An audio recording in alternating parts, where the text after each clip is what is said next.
Welcome to Good Morning Hospitality, your one-stop shop for the latest news, noteworthy trends, and thought-provoking discussions across the industry. From hotels and short-term rentals to all things travel and hospitality, you'll find each episode equips you with the information you need to start your week. Join us on Good Morning Hospitality every Tuesday, wherever you get your podcasts. Good morning, Sarah. Good morning, Leo. How's it going? I'm very well, my friend. I'm very well. I'm feeling quite jubilant this morning. We've got some beautiful blue skies down here, and yeah, life's good. Life's good. How about you? Jubilant. I love that. I haven't heard that word in ages, but I am a fan. Yeah, doing really well. Today is a holiday in Spain, and those are my favorite days to work because there's nobody doing construction at 8 a.m. Nothing is open. None of the Spaniards are awake. It's just fabulous. I woke up, took my dog for a walk this morning. Nobody on the streets. Oh, it was great. It's great. So I'm I loving it. love that. I love that attitude. That's very, dare I say it, very American. That you go, God, isn't it great when everyone's on holiday and I can work properly, undisturbed? It's true though. It's true. Also, like half of our office, the people that have kids or, you observe the local holidays and stuff are off. And so it is quieter in the office. And so I have fewer slacks coming through and all this kind of stuff. And I got so much done this morning. That's great. Well, we know Catalonia likes a holiday. What's this one for? Yeah, this is Constitution Day, which I'm entirely sure that the Catalans are like all about the Spanish Constitution because they want to change it. Well, at least 50% of them do. But I don't know. They do love a holiday. So there's to be fair, like the one that they typically boycott is El Día de la Hispanidad, which is like Spanish Day. I call it Colonizer Day because it's basically celebrating when Christopher Columbus landed in the Americas and colonized everybody. So that's one that I think people are starting to get more and more conscious about not celebrating or celebrating it in a different way. But that one There we they go. do usually boycott and actually go to the office. There you go. There you go. They boycott for different reasons, but still there's a boycott going on. Love it. We've got political, haven't we? Wow, we got political. Well, I think the economy likes that they boycott by going to work. So, why not? How's life? You're recovered from your jet lag? Oh my gosh, I'm finally recovered from my jet lag. It has been a week though. I am not 25 anymore, It really hit me. It really hit me. I think I just forget too. It happened to me last year when I came back, and it's almost like when it gets really cold or really hot, I always wonder, has it always been this hot?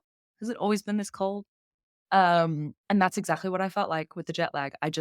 It took me days to get over it. Where I would be like really tired at 3 p.m. and be like, yeah, I'm going to sleep so well tonight. And then I'd be in bed just like until 4 a.m. So finally on a normal, more or less normal Spanish circadian rhythm. Let's call it. I think I feel so sorry for you because even an extra hour is killer with jet lag, right? I can just about get away with it when I go to the East Coast, but like if I go any further, if I go to 6 hours, I'm done for. And that's what it would have been for you, right? It would have been the solid 6, right? And forget about it. Then you get into the realms of it's just awesome. Well, look, we're pleased to have you back in spirit as well as in body. We're excited to do some chat with you this week. I've got to say, I'm loving life at the coast, Sarah. I knew you would. The best.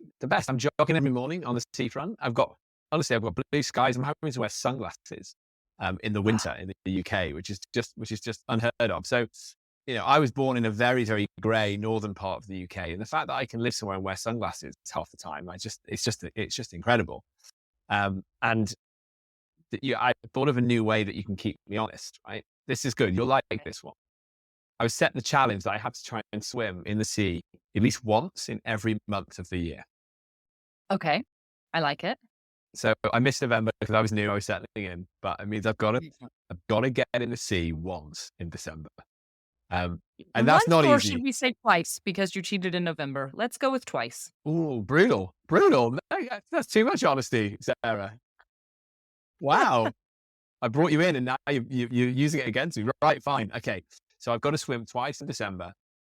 I'm not looking forward to January, February. December, I think I'll be able to go. But yeah, for people who aren't familiar with the UK climate, we don't have a Mediterranean climate here, and it is chilly. So yeah, Sarah, keep me honest, okay? I'm going to go for it. I'll keep you honest. I used to do it in Barcelona. I did this like crazy fitness program a few years ago. And part of the crazy fitness program was cold showers every morning, which I still do most of the time. And I actually really like that.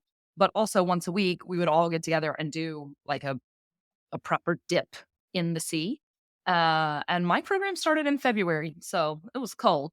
Not as cold as I'm sure yours is going to be. You know what you should do, Leo? You should look up, and I wonder if they do this in Brighton. They do in Barcelona. It's called the Christmas plunge or something.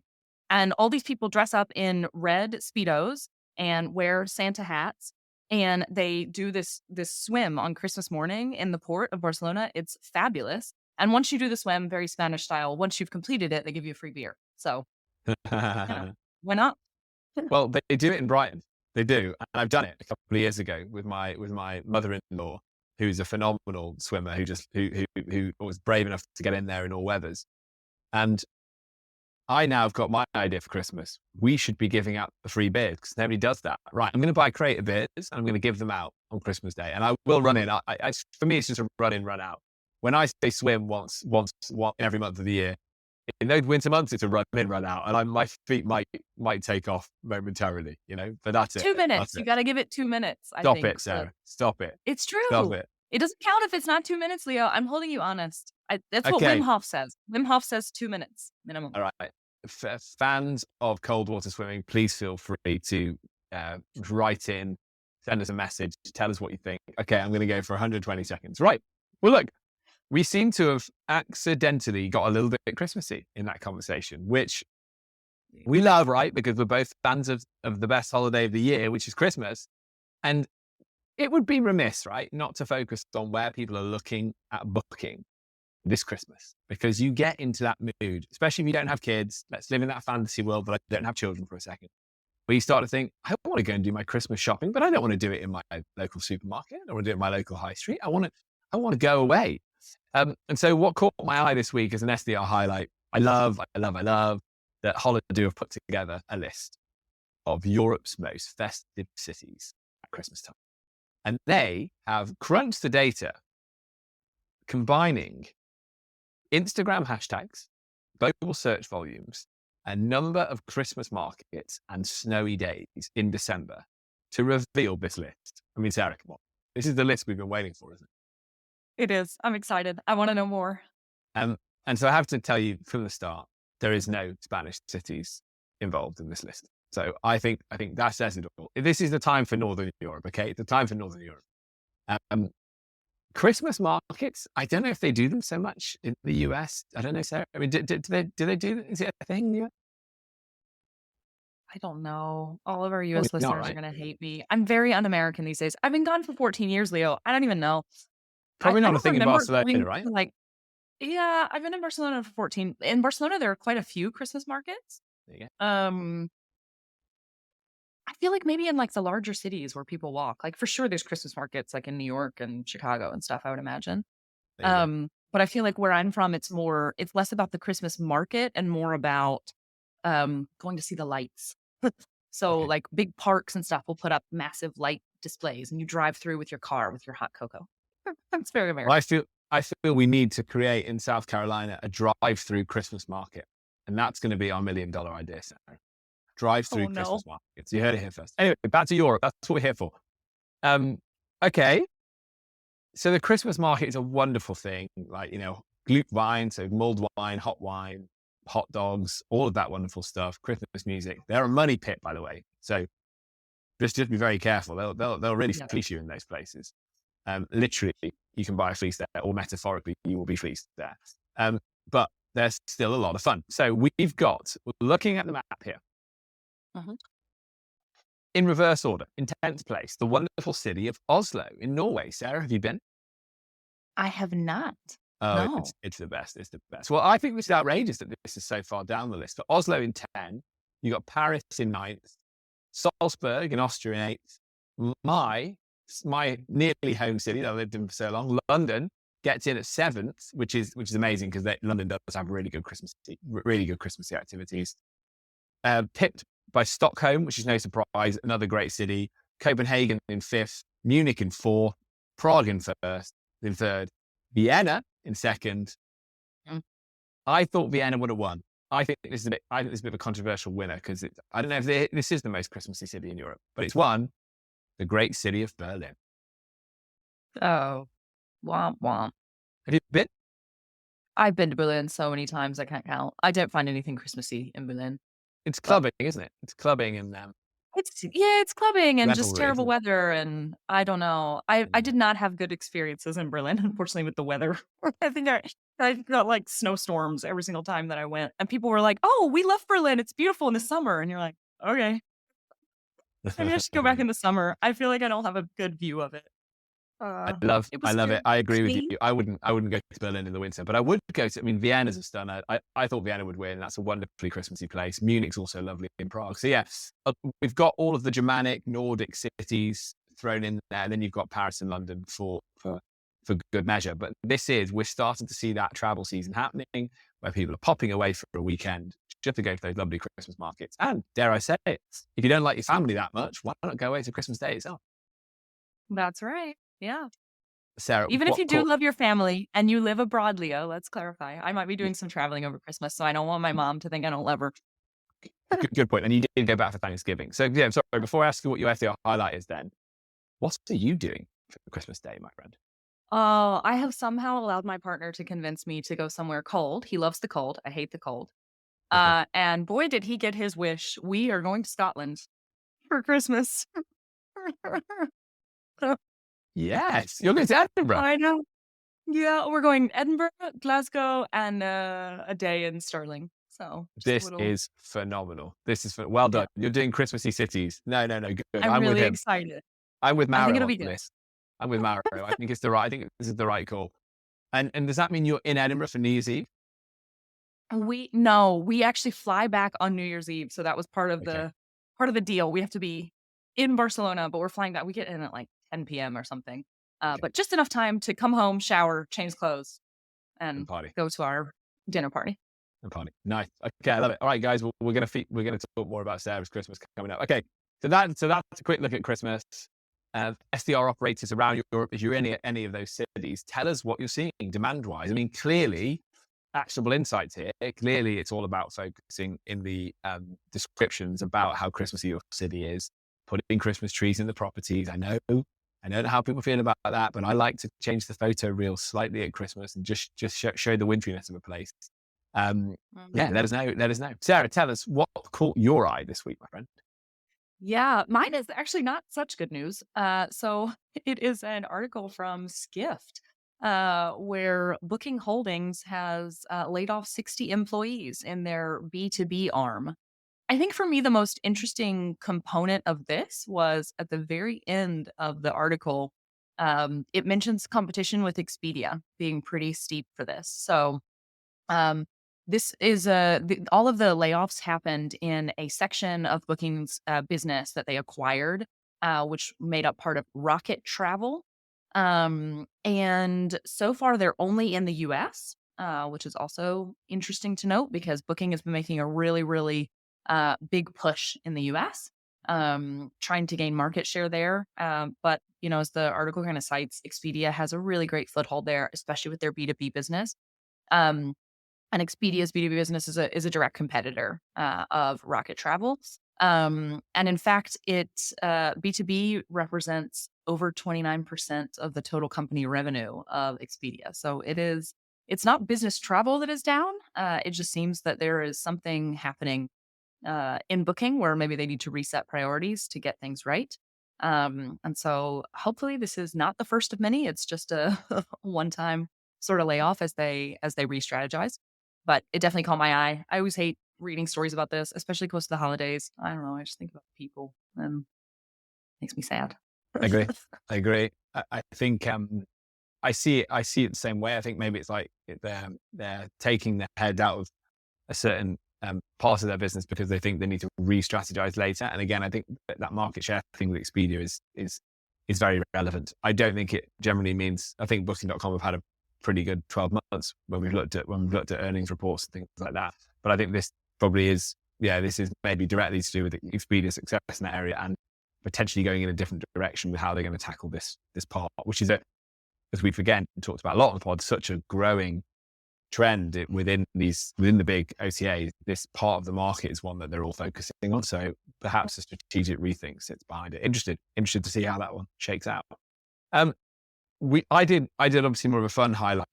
It would be wrong not to mention a couple of less exciting but important things happening in Europe. So France has rolled out nationwide legislation around short-term rentals. This has been coming for a while. Rafi was talking about this months ago. We've known this was happening. Coincidentally, the government in France seems to be slightly in peril again and seems to be shutting down. So I don't know what that means for the immediate future of the legislation. But I think potentially it's passed, and here we are. This is what we're faced with now, even if the French are looking for a new prime minister at the moment. And then interesting news in Lisbon. Obviously, like, we know that they're taking the approach to give local residents in different areas more control, more autonomy. And the first test of this, I guess, approach is, it looks like we're heading towards a referendum in Lisbon on whether they want to allow SDR or whether they want to put restrictions on it. Again, early days. We don't have huge amounts of information yet about how that will shake out or if it 100% will happen, but definitely worth noting. Where do we start? Where do we start this day? I think the biggest news that I was reading about, let's start here, Sarah. Let's start in Italy. Yeah. Let's start in Italy. So we know that it's sort of been a real political football, this idea of lock boxes. We've seen it, protesters in different cities in France, in parts of Spain, in Italy, also in Scotland, protesters trying to remove lock boxes, or, sort of putting glue in them and things like that. And it's become a bit of a symbol of short-term rentals around the world. So I start with that as the prism here, because Italy, an article in Short-Term Rentals, Paul Stevens, Italy has banned self-check-ins and lock boxes. So effectively using the lock box as the symbol here of the self-check-in, when we know there are other ways to do the self-check-in, and we're going to get into those later because it's a really interesting debate. But they're citing security concerns, saying there's a risk of having people enter properties haven't been face-to-face checked by hosts because they're linked to criminal activity, gangs, terrorism, all of those things. I go back to what I said at the start, which was the political football element of this. But there we go. That's what the ruling said. Again, we know this is linked to over-tourism, in the perceived threat of over-tourism.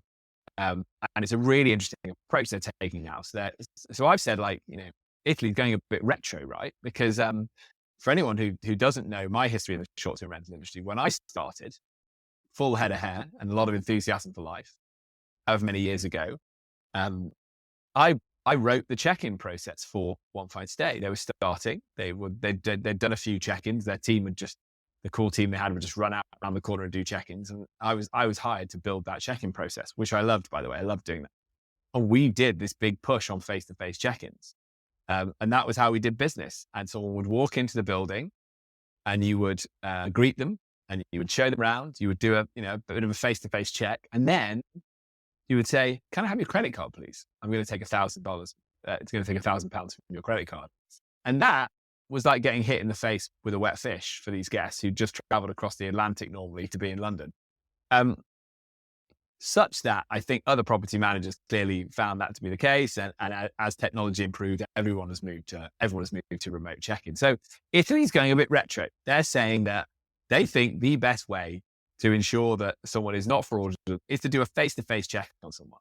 It's like they don't know that there is technology you can use. And I can't name, I don't want to, it's very close to home, Sarah, for me, but it's like, there is software. There's software you can use to also do this. Sarah, what do you think? Oh, I've got a massive soapbox on this. First, I want to know how many gangsters and drug lords are checking into Airbnbs. What is that about? Who even thinks that that's a thing? I don't understand. What kind of criminal is like, yeah, let me get on an Airbnb and rent an Airbnb to do what? What are you doing? I don't understand this. Also, you're totally right. I think this whole concept of not even exploring what is the check-in process, rather than putting a ban on self check-ins, just make it required to have a copy of the photo ID of anybody who checks into a property, right? So it's like they extrapolate to the extreme without understanding what's actually happening.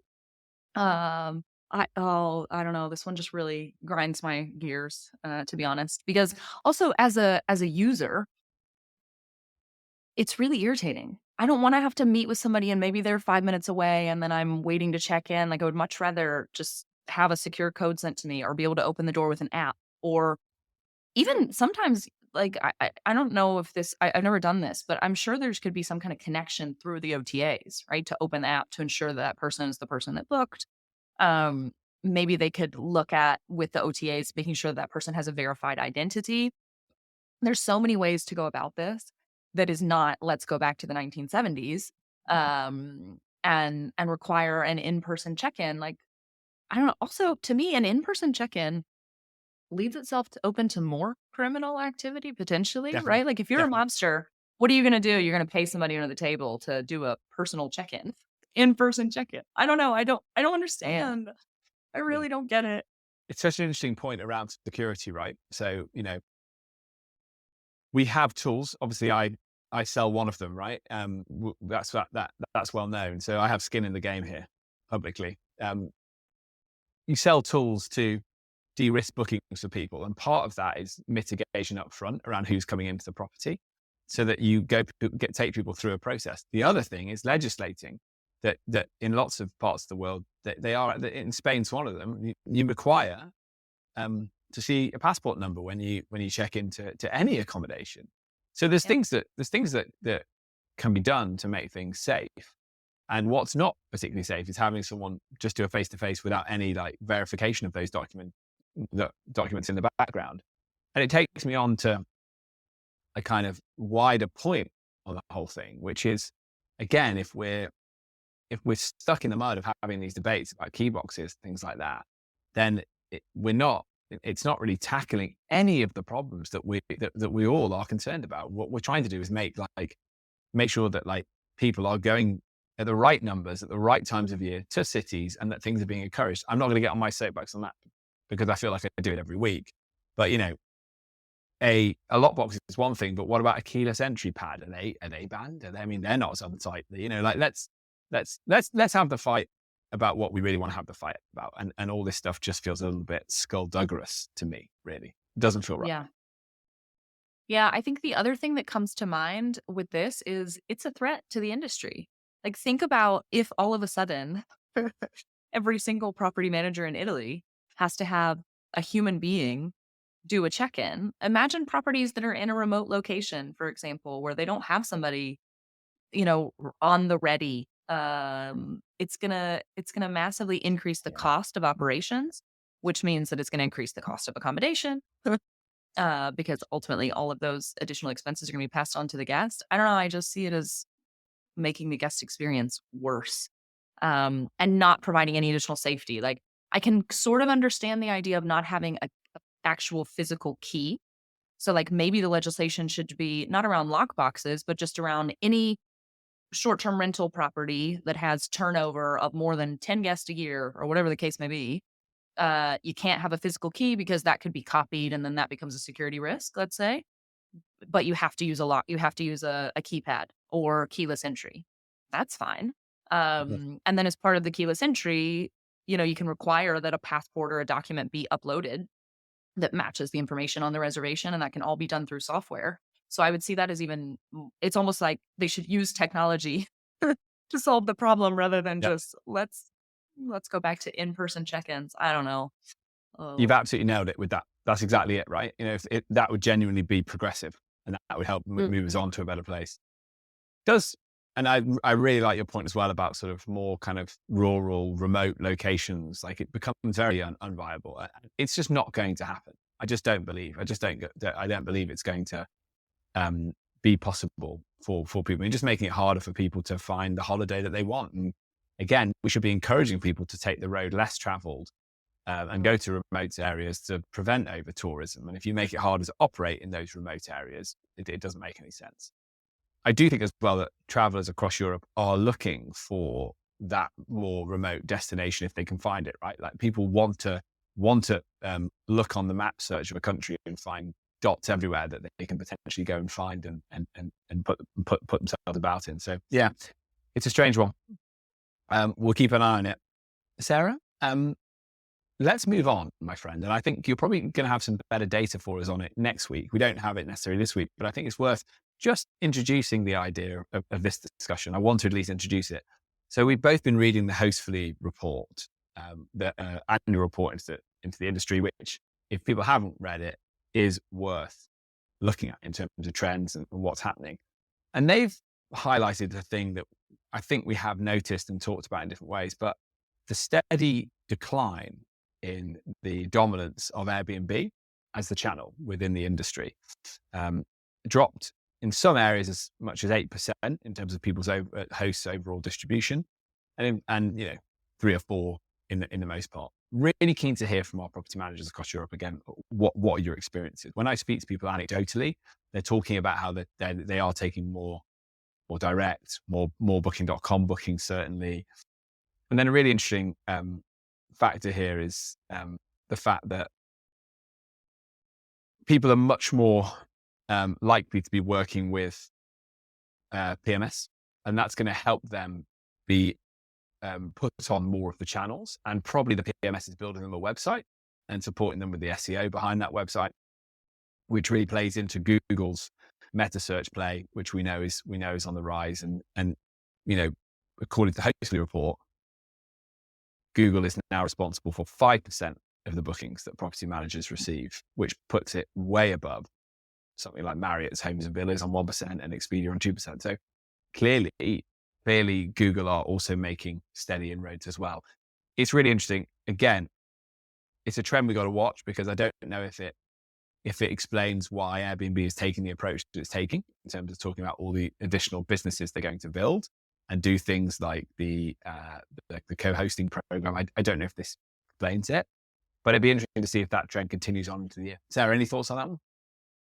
Yeah, I want to challenge the report actually with some data. Here we go. So we do at AirDNA, we do actually track and follow pretty closely for the purpose of tracking the stock and kind of predicting where Airbnb stock is going to go. And so part of that is looking at actual bookings on the Airbnb platform. I think for me, the most interesting call out is overall, both nights booked and nights available, as well as the number of booked listings, is actually up. Across Airbnb, right? Across all types of listings. The growth is much slower for new listings, which I think is an interesting one. And in particular, when we look at the property manager segment. So what we would consider like a professional host with more than 21 listings, that new listings, that growth is actually negative compared with the same time last year. Having said that, I do want to call out that demand, so in terms of the number of booked nights, is highest. So there's been a 19.8, so almost 20% change between October of last year and October of this year in terms of the number of booked nights. So that has actually increased for hosts that are in that sort of professional segment. And when we look at the supply, we see a similar trend. So we're actually seeing in that 21 host segment, we're looking at a 31.7% increase since last year in listings that are actually available. And in booked listings, again, it's sitting steady at 13% growth year over year.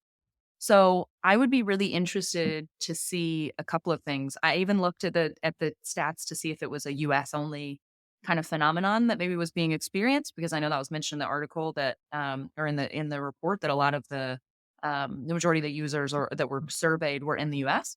So I don't know. I will leave that up to the audience. Further investigation required, says my Inspector Gadget hat. Great. I love it. I love that you brought the data. I didn't know you were going to, I kind of set you up to do that next week and you had it. Well done you.